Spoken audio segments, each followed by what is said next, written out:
Welcome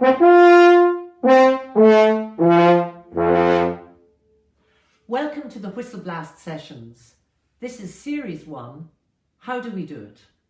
Episode 1 is me, Mary Curran, talking about being musician and manager of my organisation, WhistleBlast Quartet. So the first thing I want to tell you is I was working as a freelance musician in Dublin and I decided to move to the west of Ireland, but I wanted to keep playing my French horn. And of course, in this part of the world, it's not so easy to find concerts for classical French horn players. So eventually, after many different things, I initiated a group called the WhistleBlast Quartet with my great friend Ken Edge. And that means that I took on the role of managing a group of musicians. And I just want to tell you a little bit about what that entails and how I have found mixing the two elements, music playing and managing a group. So the first thing you must do is, being a player, you have to initiate an idea. That idea could be anything, but it must be something that's possible, feasible, and that you would really like to do. The next thing you need to do is find people to do it with, to create that idea. And I really advise you find compatible people, people you get on with, people who are practical, people who can help you and support you with whatever you decide to do, and also initiate great ideas themselves. The next thing is, what is the aim of your organisation? In Whistleblast's organisation, our aim is to work with young people and encourage young people from all backgrounds, mainstream and special needs, and adults and anybody in the community to become involved in live music, to play, to perform, to compose. So we started off with the idea of working with young people, and then we kind of developed a very specific form of how we would program it. Programming is vital. You need to know where you're going to go and work, who you're going to go and work with, and this is all the job of the manager, because all the background work has to be done, the phone calls have to be made, the emails have to be sent, and you have to find people who want to work with you and who want your product. So you have to think very clearly about that, in my experience. Of course, I wish there was a lot more I'd known about this when I started out, but it's amazing what you learn as you go along. So the next thing then is you have to find some funding in order to pay the other people working with you, and also to make some bookings and create a budget.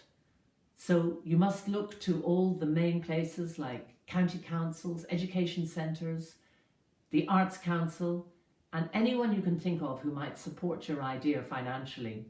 When you get your funding, you can start making bookings and create a very specific budget. The budget is very important, and this is the manager's job again. You must line everything up so that the musicians are paid to the amount that they would like to be paid and happy to work for. You need to consider expenses, you need to consider travel, and you also need to know how to make sure that you manage your money over a long period of time and that everything adds up perfectly at the end of each project. This is an easy thing to learn, and it just takes patience and perseverance. So there you are, you're in your group as a performer and you're also managing the group. And the next most important thing, once you've performed and created a project and completed it, is you must get everyone in the room that's participated and played in your group to evaluate. Very important, because your evaluation might secure you later funding. So you must gather audience comments, musicians' comments, students, audience participants, everyone's comments and people you work for, because their support will help you lead forward. And also people in venues will tell people in other venues that if it's been successful, to consider booking you for a gig, which is what you're trying to do. Now the next thing is, which of course is the reason I love managing and playing in my group, is that it must be full of satisfaction and fun. And I'm very lucky because I work with wonderful musicians, Conor Linehan, Kenneth Edge and Una Kyo. And we are lucky enough to work really well together. and I find it very satisfying and I find it great fun. My 5 minutes is up. So the final thing I want to mention is once you've got it all running up, all is going well and you're getting some work and lots of bookings, develop your partners, find more people to work with, come up with new collaborations, make it as interesting and varied as possible. And that's the final question. How do we advance? You never want to sit still. You want to always be growing and developing. I hope you've enjoyed the Whistleblast session today and that you will watch out over the coming weeks for the other members of the quartet to tell you how they do it. Thank you for listening. If you'd like to hear more about us and what we do, check out our website at WhistleBlastQuartet.com.